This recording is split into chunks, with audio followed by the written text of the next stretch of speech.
This is Histology, the podcast all about energy, vitality and motivation. I'm Tony Wrighton. Normally I record this walking in the park, but today I'm sitting in the park near my flat in central London. I'm in Tabard Gardens. I'm waiting for my mate Tim to turn up, who's actually been on this podcast before, Tim Gray, so he might turn up at any point. If he does, then we will abort recording and we'll do it later on. But today's podcast does not feature Tim Gray. It features a man you may well know of already. You probably know DJ Brandon Block as a high-profile club DJ, probably one of the world's most famous DJs. Certainly synonymous with Ibiza and with hedonism. He's been on reality shows like Celebrity Come Dine with Me and Celebrity Big Brother as well. He's also now launched his own wellness project to bring self-development to the masses, and that's why he's on Histology today. His project is called Happy Days, and part of Happy Days is about mapping your dreams and setting your goals in an effective way. Who'd have thought it? Celebrity hellraiser Brandon Block is now on the straight and narrow, a reformed man, and he's all about feeling good in his life. If you've been following Brandon Block for any length of time, or if you grew up with him like I did, you'll know him as someone who goes large, and you won't necessarily know him as someone who's kind of a reformed rebel, but that's what he is, I guess. And he starts in this podcast by talking about just how bad things had got when he was at his, substance abusing worst. I mean, the story is astonishing. He was close to death. He was clearly engaged in so many practices that were not serving him well at all. So here is Brandon Block on Histology, starting off with just how bad things had got.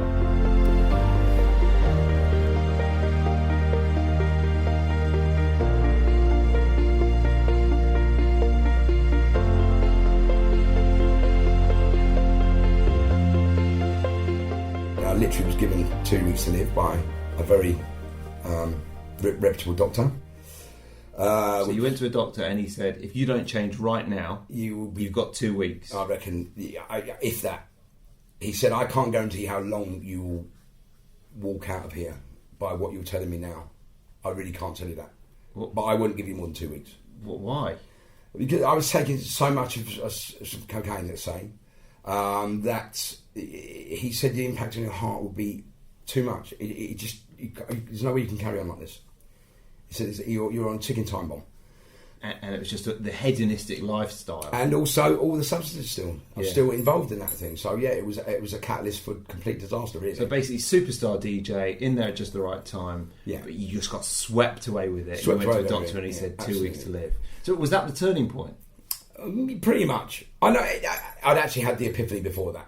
Before I went to him, but I just wasn't in a place to know where to go. I thought I'd come to that, but I need to stop this now. I want to stop this now. I just don't know how to do it, because obviously it's such an entrenched place. So I made some inquiries. I took the action. I did what the rule book says now. I did it all on my own back, and I actually went and found someone. I took the action. I contacted the right people. I put the wheels in motion to get to where I needed to be, and I thank God that I did. I got there. I got there to this place. He's my saviour, my psychiatrist then. He's still my doctor now, but not in the same capacity. He's my mentor. Because I'll tell you more about what I did after I went to work in the field helping people get off drugs and alcohol and stuff. So you kind of got off it yourself, then you went to help other people, and at the same time you've got this career still going on, still DJing, and you've been in plenty of reality shows. Absolutely, yeah. I think you've been in Celebrity Big Brother. I did Trust Me, I'm a Holiday Rep. I saw that on your Wikipedia page. Trust Me, I'm a Holiday Rep. What on earth is that? What was that? You take some random people like myself and you put them in a Greek tour operator's holiday uniform, and you take people from the airport on these big coaches and drop them off their various hotels, coordinate their activities for the week, deal with any of their problems as a tour operator would, wrong hotels, wrong rooms, no beds, crashing workmen outside. And you were their go-between, you were their contact. So I tell you what was funny though, because they don't like tattoos, and I had quite a few then. So they said we can't have tattoos as a rule in our stuff. So you have to put bandages on. So because it was so hot, joking, no, because it was so hot in Greece. So I had bandages around my legs, white bandages. Oh my goodness! Right, I didn't even get me some flesh-coloured tights. Would have been better. Probably quite nice to wear. And I had bandages around my legs. I had bandages around my arms. All wrapped up in bandages. White short-sleeve shirt. Is that because the holiday makers don't like tattoos on their reps? It's not. It's one of these looks. I mean, don't forget, this was quite a long time ago. So tattoos again. Tattoos are commonplace now. They're not. I don't think people look at them anyway. So, but that was fun. I had my own TV show as well, believe it or not. Did you? Yeah, it was called Blocko's Brits. Blocko. Oh, was that after you invaded the stage? That was after I invaded the stage of Brit Awards. So I mean, what an unusual life you've led, and obviously now you're doing this Happy Days project, which we're going to talk more about in a second. But what I wanted to ask you is, you've had this kind of superstar DJ lifestyle, and then it's all gone pear-shaped, and that's basically because you've got sucked into the kind of substance abuse, really, but the more hedonistic style of what it all had to offer. And thank goodness now you've come out the other side. What do you think it was about your personality which meant you got sucked in when other people... I've got friends who are DJs, for example, and they've never got involved like that. In fact, they barely drink. So what was it about your personality that led you into that kind of hedonistic lifestyle? I think I know what you're trying to get at here. And for me, this is, I say it's only in my experience. I don't believe in addictive personalities as such. I believe there's a lot of thinking there is bad habits that people pick up. And being human learn how to do things that make them change the way they feel. So I think my catalyst was what I was feeling underneath all the stuff. All the stuff on the top was surface. All the the drugging and stuff was surface, I think. And I think what I've come to realise is now from these last 10, 12, 15, 22 years on understanding me is that I had stuff that was underlying which I hadn't dealt with and wasn't aware of. Yeah. But was obviously very uncomfortable when we took I suppose that's what I was more getting at. And by the way, before we go any further, I just want to say, if you can hear a funny noise, I think we're in Brandon's lovely conservatory. And I think it's a fly. I think it's a fly. It'd be louder if it was a bee. Yeah. If we see the fly, we can let it out, can't we? But of course we will. You can actually open the window now if you want, in case it wants to go out its own accord. Yeah, why not? Why not? There we go. At least give it the option. Fly, be free. Yeah, be free. Okay, so... And I suppose what I was saying is, do you think there's something in your personality, whether it was from childhood or growing up or something to do with your ego, that led you down that path where other people wouldn't be tempted by that? I mean, I think... it's a good point. Yes and no. Yes, yes, right, look, I know, I'm in touch with my ego. I know how that manifests. So at the time... See, the thing about it is, I'm able to sort this now because I'm aware of it. But then now I wouldn't have been. So I don't know what... I actually don't remember because it was a long time ago.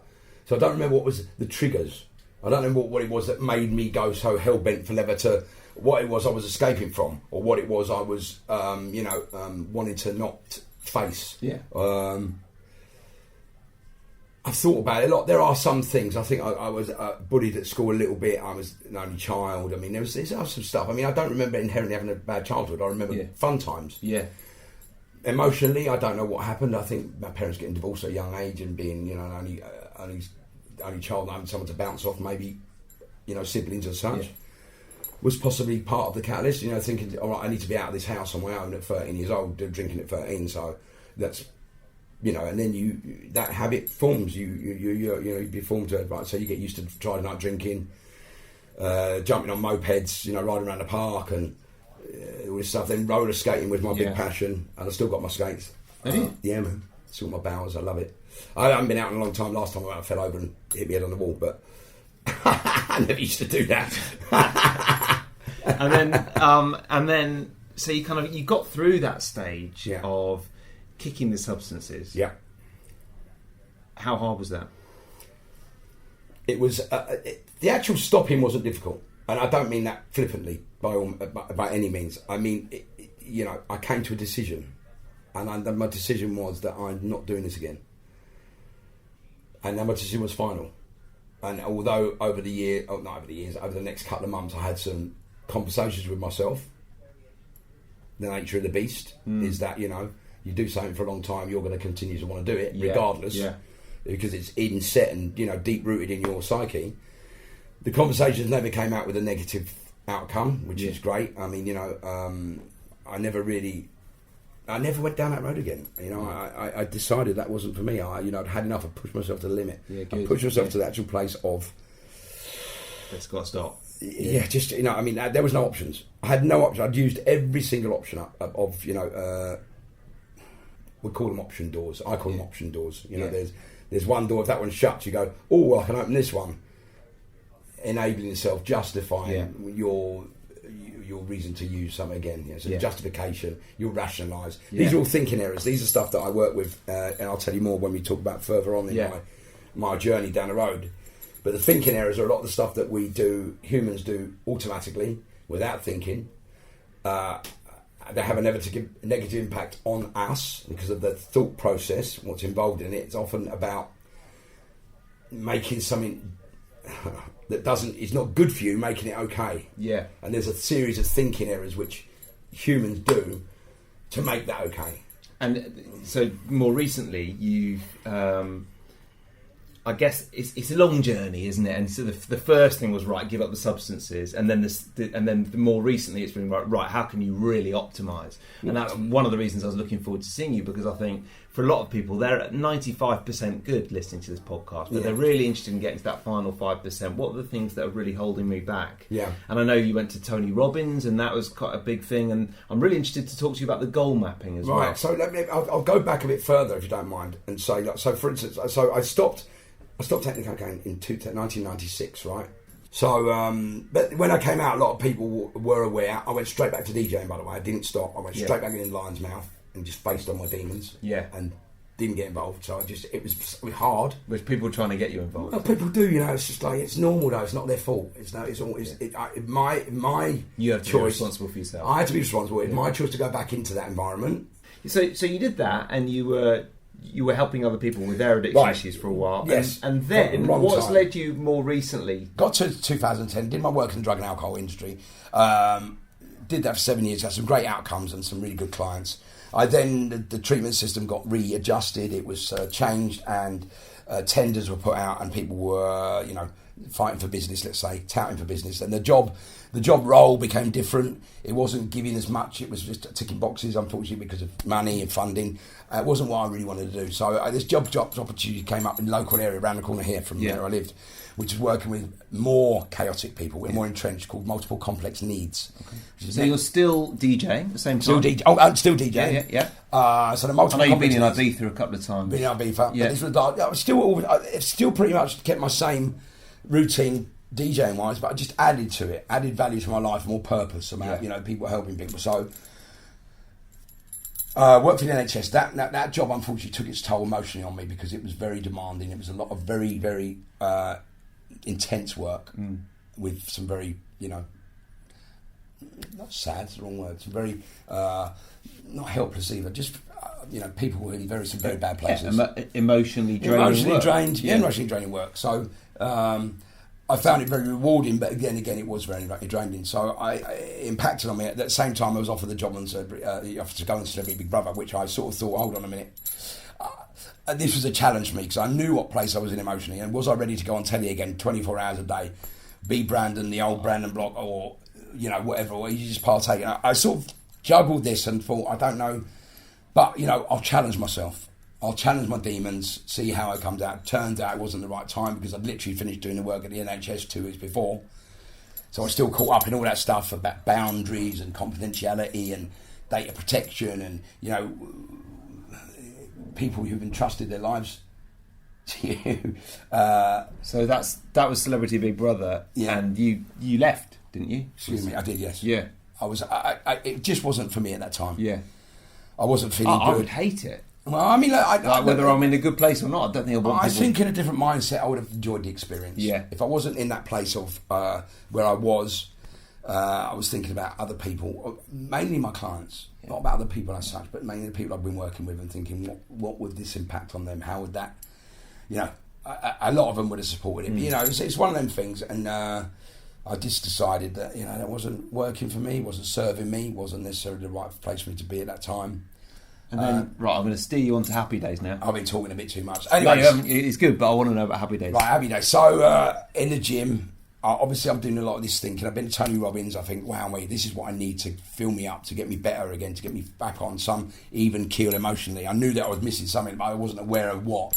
That resonated with me a lot. I've met a load of people at UPW I knew, from old DJ friends, people from various walks of life, businesses. I was bumping into going, wow, what are you doing here? What are you doing here? What are you doing here? It was like, oh my God, there's a lot of people who know this stuff. I'd listened to Tony Robbins many years before on a cassette, and I sort of implemented it for, you know, a week. And I think you have to see it. An audiobook is great, but when you actually have an emotional experience about it, I think you really need to see it, to be honest. So they were listening to an audiobook of the Tony Robbins course rather than going to it. Is that what you're saying? Yeah, I did that years ago, though. Right. Okay. Not realising exactly who Tony Robbins was. Okay, I know cool. he'd been on Oprah Winfrey, and I know that, you know, you just hear this. I wasn't aware of his doings. I just listened to the tape and thought, oh, well, he sounds quite good. But I've heard stuff like this. People go to the gym, blah, blah, blah, exercise. Yeah. Anyway, so the experiential bit was going to the UPW. It was great. I came out, I was on the high like everyone was, but I didn't let it stop, and I just carried on ploughing through, because I thought, I like a bit of this. And I met loads of people, I kept in touch. Happy Days, let's get to it. So I was in the gym, I bumped into, Neil tell his story, I bumped into Neil, we was in a sauna, and I don't know if he was talking, I was rabbiting someone. All the best stories start in a sauna. Of course they do. So I was talking to someone, and I think he said, the way he tells it was, he just got up to walk out, and I noticed a tattoo he had. I said, oh, where'd you get your tattoo done? He turned around and went, blah, blah, blah. He didn't. He said he recognised me, but he didn't say anything then. So we went outside, and he said, I didn't want to say anything in the song, but I've been a fan of your music for a long, long time. Yeah. I went, oh, mate, that's really nice of you to say, blah, blah, blah. I had no idea that was you was thinking that. Anyway, so it was great. We started talking, and we went, oh, my God, we've got a lot in common here. We talked. I said, well, yeah, come round by all means. I live around here. Where do you live yourself? I said, come round by all means. We'll have a chat. I mean, I've got these things going on in my head. I've got this app I want to work. I've just started, and he came around. We sat and talked for about 3 days, just talking about emotional stuff and how people deal with things, and what knowledge and what awareness we'd all, come up with over, the last however many years. And I told him the work I'd been doing and where it had left me, and we just went, oh my God, this is just incredible. And it's such great platforms to get it out on, because people on a daily basis, you've seen the internet, what damage it can cause. You've seen what great it can do, but you can also see how people get so depressed from Facebook depression. And as he said in the Millennial Talk, that Simon Sinek when he said about talk the likes, that you recommended me, what a brilliant, isn't it? Talk. YouTube for anyone who's listening. It's called How Millennials in the Workplace. Millennials in the Workplace. Simon Sinek. You must check that out. Unbelievable. It is, isn't it? He'd be a good guest for this, for my podcast, for your Facebook If you Live. could get hold of him, I would love to interview Simon Sinek. We can do it, Brandon. We've put it out there. Yeah. I've actually put it out there. I want to interview Simon Sinek, and I want to interview Jay Shetty. Right. So I'm letting it out there. If anyone can get that out there, send it away, because we Okay. want to interview those people. Yeah. Because we love what they do, and their ethos is... Look, Simon... So then you're making reference to not necessarily just substance abuse. No, but also it might be the dopamine it's kind a of human hit condition, addiction mate. from social media. I've left that alone. I've left that substance abuse stuff alone. Yeah. Right, I'll be honest with you. I did my bit in it. It took its toll on me. Yeah. And... So Happy Days is focusing more on the kind of everyday life. Yeah. Being happier on a daily basis. I'm more than happy to work with people, because I do have friends call me up who have problems, and I'm happy to help them, and I will never turn them away at all. But more, Happy Days is more a daily program of just raising your awareness about how you're thinking, how you're feeling, how you're acting, and what's going on for the first thing in the morning. I know Tony Robbins does a routine, which rigid. You have to rigidly do your routine. But I think organically, and as humans, realistically, it's difficult, because we do have down days, and you should be allowed to sit with them and actually experience the human experience, the whole thing of, I'm feeling down today, okay. Yeah. What am I doing about that? Well, I'm going to sit with it for a little bit of time, see what it's about, what's the emotion bringing for me, and what is it that about this situation that's making me feel down. Be aware of it. Okay, so I realise now that's what it is, and does it deserve the power I'm giving it, or does it deserve the time? And then you're connecting with the emotion as well, which which gives you then a choice whether you sit with it and sit in it, or whether you just say, right, I've acknowledged that, thank you. Yeah, I get it. but it's not now, not the time. It doesn't serve me right now. So we can put that as they go, put that on the wall. Yeah, pin that on the wall. We'll look at that. We know it's there, and I've acknowledged that you have. We've talked about it, internally. Yeah. I was just reading a story about the world's top chess player about 30 years ago, and what he used to do is he used to wake up every morning and go kind of internal, have a little meditation, and work out how he felt. Yes. And then he would plan his chess moves for the day, whatever tournament he was playing. So if it was anger. So if it was anger, it'd be like an aggressive game. Oh, great. Or if it was kind of like, calm, he'd play a more kind of conventional opening. Yes, and that was his way of kind of being emotionally balanced as well as expressing himself on the chessboard. Well, I mean, if you get so engrossed and into something, i.e. chess, and it's a very engrossing game, and I love chess. I used to play a lot. Do you? So do I, yeah. Do you? Yeah. I love chess. I will challenge Do you play online? No, but chess with friends is one of the great joys of life. Right, well, I will try. You know what? How funny this is. Right, I'm going to tell you this story. There's one of my clients who I recently worked with. I say recently, last 2 years. He sent me the most incredible testimonial accolade. Thank you for helping him and getting him out of. Excuse me. Excuse me, everyone. I get cramp. Would you believe? You're all right. I got cramp in my gut. But yeah, I get cramp in your gut from sneezing. Oh, there you go. It's better now. So, the weird and wonderful world of Blocko. So, so he sent me this testimonial, which it brings a tear to my eye when I even think about it, and I will show you after this. I'm going to cry here. I have done, but anyway. So, he was a champion chess player, and he's now playing for the national team or the county team. He's at the top 1 or 2 in there. Yeah. He's constantly on his he's on his game, and he's joined chess club again. He's like the most. And he says that the work that he would not have been in place he would be now if it wasn't for us. Oh, that's brilliant. Me and my friend I was working with that's at really the time. good. I introduced what we called it when that's you work. Awesome. Yes, it makes it all worthwhile. Yeah. And we signpost people, we get people involved. It's called, apart from, we didn't talk about goal mapping, sorry, we've talked. Anyway, so that was just another thing. That was about, you mentioned chess, so I just thought, so if I take part in Happy Days, I'll become a champion chess player. That's what you're saying. Amongst basically. other things. If that's what you want to do, you can become a champion chess player, but we can give you tools to become anything you want. I don't mean that. Tools to give you the idea. You kind of do mean that. Yeah, you can do that. Yeah. Listen, you can dream your dream with a clearer mind. Yeah. And once you dream your dream with a clearer mind, I think that's what Happy Days. It raises your level of frequency or functioning, which I've found. So, for me, what happens is when we talk about goal setting, goal mapping. Okay, so when I started on this career of personal development. Tony Robbins left that.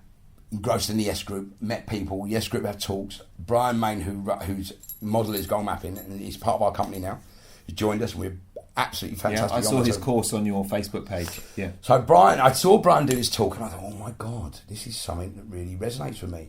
I know I'm a creative person. I know I'm not great articulating. I'm not saying love me. I'm just better. I can write well. I can read. I'm just a better seeing things, visualising, creatively, and putting it down on paper is something I'm not. I think you've got a pretty good auditory sense as well, for the way things sound. Well, yes, I've got that sort of thing. So, I think listening to him and thinking, pictures and words and pictures, it makes. And if I think back to the 80s, 70s, when I was a kid, and the programme Words and Pictures, I can picture the pictures they used to put out. And it was only that resonates now because it's 25, 30 years ago, 40 years ago. Anyway, so I spoke to Brian. We have a similar past, although there are differences, but similar background, let's say. I loved his work. I said, look, I really want to engross myself in this. I just think it works for me. I love the ethos. I love the model. I love what it does and work, and it just really worked for me just then. So he said, come along. I'd love to have you on board and be part of the team. I'll give you the practitioner's course for nothing, which he did, which was very kind of him. So you are now a goal mapping practitioner for other people. I can do it, yes. I can teach the course. I can teach a day programme. I can teach 2-day programme.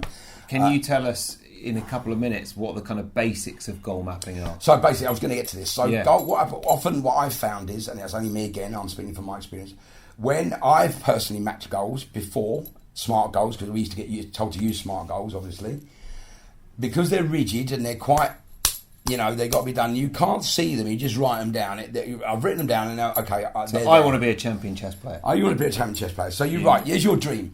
What does that look like to you? It's a picture. You obviously have a picture in mind. Champion chess player. You can maybe see yourself at a table with Yuri Kasparov, pressing the timer.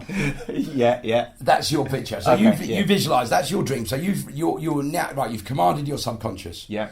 So you now write in the middle of your goal map. You write down champion chess player. Yeah. And you draw it. Right. You're sitting at the table with Kasparov. Yeah. Squashing timers, right? Yeah. And sitting there and thinking, I'm going to beat this bastard. So there's the picture, right? So there's your picture. There's your dream. There's your picture, right? Yeah. So what you do then is you then go back to your written dream and you work out the whys, the purpose, the reality, the who's going to help you, how long you're going to give yourself, break it down into all these parts, which you then fill out, and then you draw each one of them. Yeah. You keep them together, and you look at them every day, because your pictures and words. It's not just like a list, a task list. So a task list is okay. Tick that. Tick that. Yeah. There's no passion, no purpose, no value. There is, but it's emotion that you can. It's emotion. It's also the card, because your mind sees in pictures. Yes. Yeah. The subconscious doesn't understand the words. Your articulate mind understands the commands, but it's like a demand. It's like I'm not feeling. It's not whole one brain working together. Your right brain needs to see the pictures. Right. So it sees the pictures and goes, now I know what I'm going towards. Your left brain goes, right, this is how we do it. So you then attack. What I like about that is the law of attraction. And you remember the film The Secret? Yes, very good film. Yeah, of course, yeah. Dr. Bob. It was all about basically write your goal down and then it'll happen. Right. And I think what's needed is a process of how to get there, because there's a lot of hard work to get there. So it sounds like this has got both. You're saying here's the big goal. Yes. But you're also saying, right, what are the things you need to do to get there? Exactly. It's not like it takes planning. It takes vision. If people do a visual board, they don't do the goal setting. They do pictures, and they go, right, I want the picture. How am I going to get that picture? Yeah. How am I going to get the Ferrari or the Lamborghini, whatever it is, the house, whatever it is, a new pair of shoes, whatever it is. How am I going to get that? You can always do it. But see, so the goal mapping together gives your brain everything it needs. Yeah. It'll give you the phone call list to make. It'll give you the people, because you know what you've got to do. You just got to write it down. You've got to map it to the other side so it becomes congruent and cohesive. And what's your biggest goal map you've got at the moment? Well, I'll show you my goal map in a minute. I've achieved 6 of the goals. Where is it? It's here. It's in my bedroom. I'll show you the visual one. Well, let's go through. We can. Oh no, we're recording. I'm recording it. But it's I'll show you. I'll show everyone else as well. It's actually my screensaver, but it has a. Oh, is it? Good. So you see it all the time. Well, yeah, but that's just the picture. The actual big one I see in the morning is. I shall show you. Well, there's the picture. Right? Wow. Which I drew. And then the big one, which with the words and the pictures, is this one. No, sorry, where is it? Sorry. That's actually... yeah, right, okay, yeah. So you see... So there's pictures and there's some words on there, and there's a kind of like what looks like a bit of a flow chart almost. So... there you go. So that's what it looks like. So basically, as you say, you've got... all the words, all the tasks, let's say, the people you have to get involved, the actual dream itself, the main one. There's the timeline you've given yourself, but also what you've got to do is... So you've put a date on there by which you want to achieve you it. You would like to achieve it. Yeah. But you can't, because look, life changes. Yeah. On a daily basis, on a minute-to-minute basis, every 30 seconds to minute, every second life changes. So you're not... things might come up which are... not necessarily stumbling blocks, but things might come in your way which you have to circumnavigate. You have to work with, alongside things you can't change. Yeah, which may hinder you a little bit. You just, as long as you keep your goal focused and that's what you want to be doing. Yeah, you'll get there. You command yourself, you will get there in whichever way you do it. And then a couple of questions I wanted to ask you in terms of since you've been going through this journey since Happy Days and everything else. There you go. Yeah. How has your relationship to music changed? Do you experience music differently now? That's really weird you say that. Have you heard that? When you're smashed off your head, music sounds amazing in a certain way. Yes, but and it's not quite the same experience when you're completely sober. Experientially, musically, yes, you're right. I heard lots of records back in the day. I loved hearing that. I loved the sound. I loved the the noise it made, it resonated because we were all in a certain mindset, and it was fantastic, and the power and the energy and all that stuff. But now I listen to the words. I hear the words, I hear the music, I hear the words, I hear the music, and I hear the words together.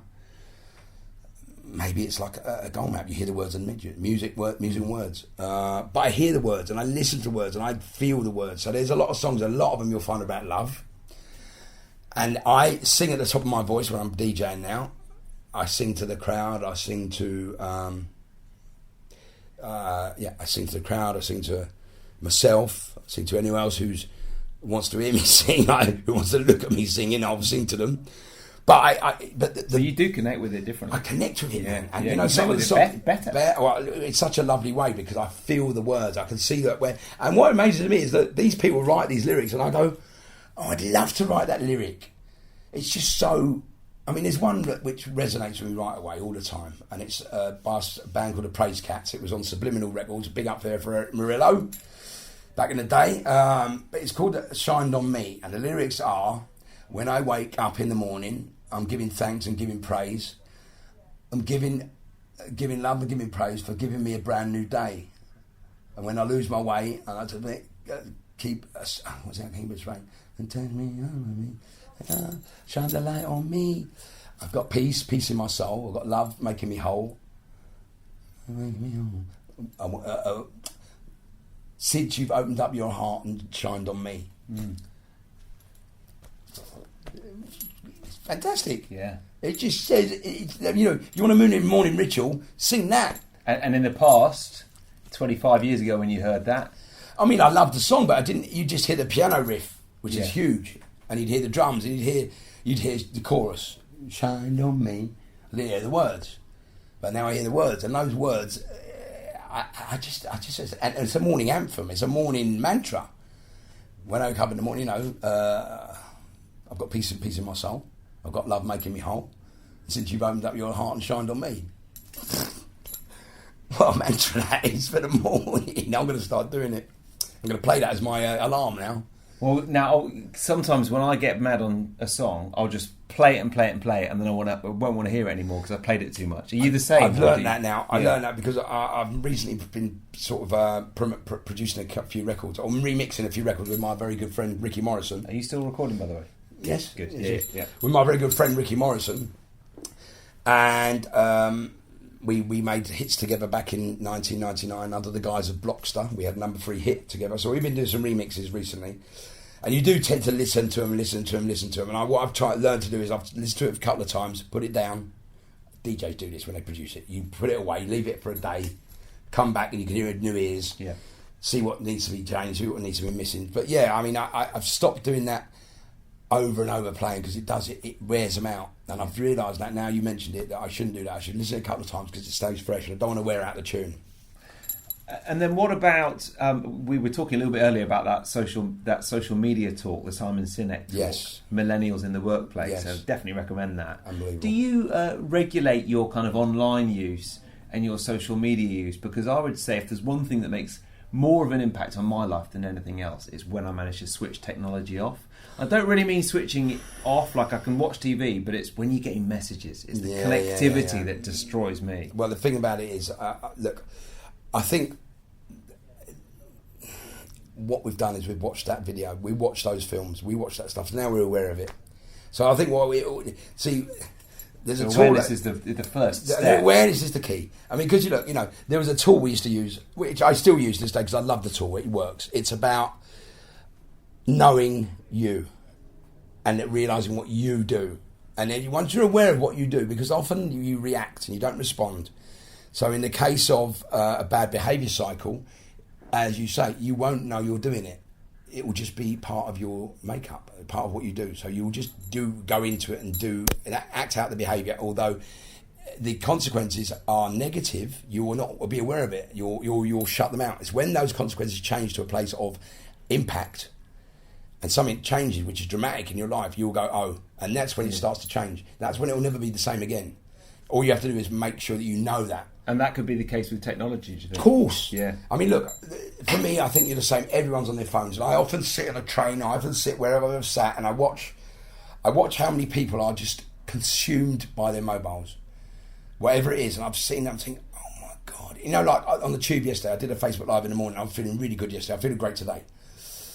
I thought, I want to go on the tube and talk to people and say, who wants to be happy today? You can't. You can't look at people in the eye. You cannot, for fear of, whatever. I mean, you just don't know what to do. And you smile and they go, are you smiling at? Or it's an innocent smile, a communication. How are you? Do you want to be happy today? So, what Simon said, leave your phone in the front room at night, which I do. Do you? Yeah, I do that now. So you don't use your phone as your alarm? I've got my iPad. You've got your iPad. But it's not hang on a second. It's not on Wi-Fi. It's not on, not that's GSM. all right then. I think that's the most important thing. I think if you've not got the Wi-Fi, then it doesn't matter. You turn the Wi-Fi off. If I have the phone in the room, airplane mode's on, Wi-Fi's off. I don't have communication. I don't turn it on overnight. And I used to have a habit of, I think everyone's done it. Got up in the middle of the night, instead of having a sugar craving, you go on Facebook. Yeah. Well, that is the little dopamine hits that just wear you out But there. you know what? This is why my theory on that, the addictions or whatever that word, I don't like that word, told you. The theory is you change your behaviour by your thinking. Yeah. Right? The emotional, as long as you can realise the emotional effect of what you're trying to achieve, as long as you're aware of what it is. So removing the temptation and putting the phone in the front room will help. Will help.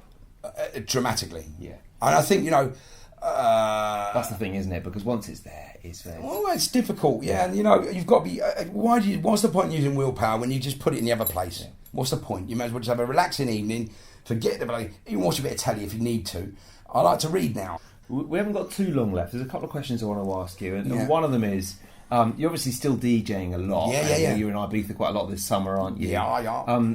Do you still get a lot of pleasure absolutely out of going to these clubs and doing this? I love it. When it's obviously such a different experience now. But you know what? It's not a different experience because I've been doing it 22 years. Is it a better experience now? It's as good as, and if not better. Well, because I appreciate it. I'm aware of what I'm doing. I'm aware of what I'm listening to. You're in the moment. I'm in the moment, and I'm actually involved, and I'm connecting. You wake up the next day and you feel great. See, look, what you just said to me was, is it such a different experience? You have to realise, 22 years ago is a lifetime. Mm.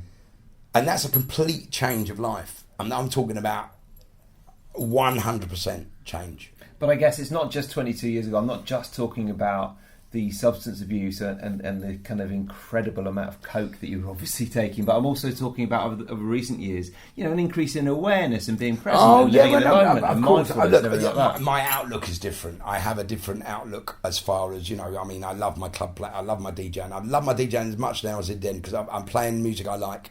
Again, I'm not saying I didn't play the music I like, but I'm into it. I'm really into the music, and it's drawing on my old soul and hip hop and funk roots, which I love, which is where I grew up. Yeah.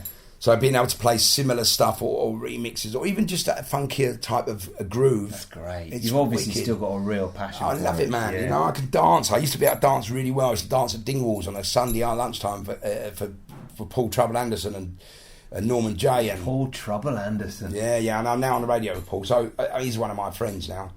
But he's all these peers and these heroes of mine. Norman J. Musically, those people back in the day, Dingwalls was just jazz dancers.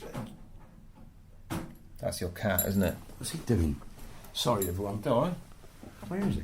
That's weird. So it's climbed up. So experience-wise, it's incredible. I love it. Yeah. I love the music. I love the people who are out there, and everyone's reliving their youth again now. There's something I've asked everyone on my podcast, which is what you mentioned books and how you like to read. 2 questions: one book you'd recommend, any book that's had an impact, and one tip for living with more energy, vitality, and motivation. So let's start with the book. What is one book that's had an impact? And it can be anything. It can be fiction. I know the book. I know the book because I read it 4 times, and I don't read. I wasn't a great reader. I never could read a lot. But this book engrossed me for days, and then it engrossed me again for days, and then it engrossed me again for days. So it's Shantaram. Oh yeah, by Gregory David Roberts, right? So, and I read this and I put it up as one of the books to read in Happy Days, and everyone's read it. It's going, oh my god. So, for me, Shantaram, I read it in Thailand in 2010. I was on a detox doing my colonic irrigation. What a lovely thought. Doing my spiritual awareness, my, doing that stuff, and sitting on the beach reading this book. And I just got so engrossed in this book, I actually could not put it down. I took it everywhere. To bed. I even set an alarm because I knew the day yoga was at 10 in the morning. I thought, right, I'll let the alarm for 6. I'll get 6 hours reading before I go to yoga. So I set the alarm for 6 so I could get up and read more of this book. And the thing about it was, which is still a very proud moment for me, is at the end of the book, I was sitting on the balcony when I won't say it. I won't ruin it for you. I was crying when a certain person passes away. You read it, obviously. I've read it, yeah. Do you remember it? Do you know what? It's been so long since I read it. I can't remember the exact moment. Remember it. Yeah, obviously don't give it away for people. I remember it I can remember every part of it pretty much. Stephen now, and I'm reading Mountain Shadow, his next one now. Yeah, is it any good? I've started it. It's got back to Bombay. I'm not sure. I'm not into it, but I'll persevere. Yeah. So you were crying on the balcony. Crying on the balcony. I just looked at the back at the synopsis, and I was going, oh my god. And I saw an email address at the bottom, which is his email address. Oh, really? Weird. Don't usually put that on a book. I emailed it straight there and then from Thailand, and I got a reply back straight away from him. No way. Wow. I've still got it, and I'll show you in a minute. It's in my keep emails folder. That's really cool. And you know the email address? Shantaram. Comes back as Shantaram. Does it really? I was like that. It just shows to the value of reaching out. And, why not? Being adventurous. Well, that's that. The laws of attraction. I'm going to send an email and say, I loved your book, mate. And while I'm on a detox, I remember it. While on the detox in Thailand. While I've got a pipe up my bum. Yes. Reading your book. While I'm ODing on coffee here. Not for the right direction. Yeah. Heavy on the decaf. I'm just emailing you and letting you know that I read your book, and what's an incredible... I'm also in the journey of writing my book, which I was. I'm overwhelmed, touched. I have emotions running all over the place with your story. Thank you so much for sharing, and yours truly forever. Love, bloody, peace and love and all that stuff. Brandon, ding, straight back. Hey, brother, thank you so much for the kind words. Enjoy the detox and stick at it. Gregory David Roberts. That's awesome, man. Wicked. Yeah. So that was the book. That's and the then, book. And then a tip. So one recommendation for living with more energy and vitality. So for me, the first thing I do in the morning is try not to think. Now that sounds easy, but often what people do is get up into a thinking pattern of whatever it is. What I've got to do. What I've got to do today. What I've got to do today. Right? That. I'm up on that. Not even thinking about themselves. If you can sit there for 5 or 10 minutes and just ground yourself and go, right, I'm not thinking about that just yet. There's nothing that can be done now that can't be done in 20 minutes at 6:30 or whatever. So get up early. There's no need to sleep and lay in. And I have this, even though I'm not working in the daytime as such at the moment, I do have lots of work that I'm doing. I still get up at 6 o'clock. I whack my alarm for 6. I get up, go to the gym. I think, but in that first 20 minutes, I sit and think, right, what am I thinking about? How am I feeling? And then if I'm not, I think why I'm not feeling right. Change that and sit with it for 10 minutes, and all of a sudden, you level out. You've raised your level. And I think then you go, right, I'm getting up, here we go, I feel all right now. There's nothing today which is over concerning me. Let's get on with it and get it done. That's great. Yeah, I do a bit of that in the morning as well. Yeah. 10 minutes meditation, and it's hard. I mean, my instincts want to reach for my phone and switch it on. And that thought comes in first thing. You go, I don't even need you. Yeah.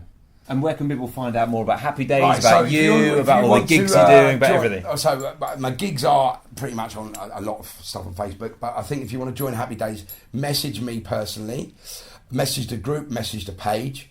We'll add you. We upload content pretty much daily. So it's on Facebook, isn't it? It's on Facebook, Happy Days. Yes, Brandon Block's Happy Days. Brandon Block's Happy Days.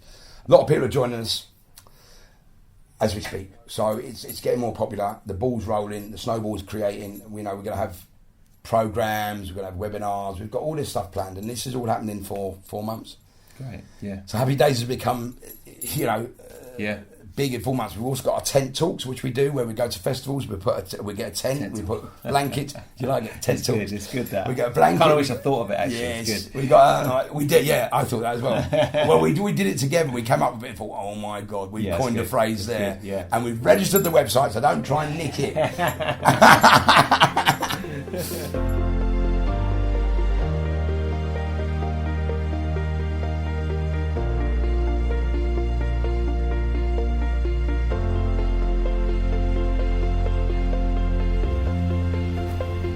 That's it for this week's Zestology. Still waiting for my friend Tim. Don't know where he is. I'll just carry on sitting in the park. It's a nice summer's evening. Why not? Hope you enjoyed Brandon Block. Remember to check out Brandon Block's Happy Days group on Facebook. That's what you need to put in. Brandon Block's Happy Days. And good luck to Brandon as well. What a lovely chap. And I really enjoyed sitting in the sun in his garden and in his conservatory and recording this Zestology. New rules for living with energy, vitality and motivation. And that's it. Have a great week. Have a zesty one. And I'll see you next time.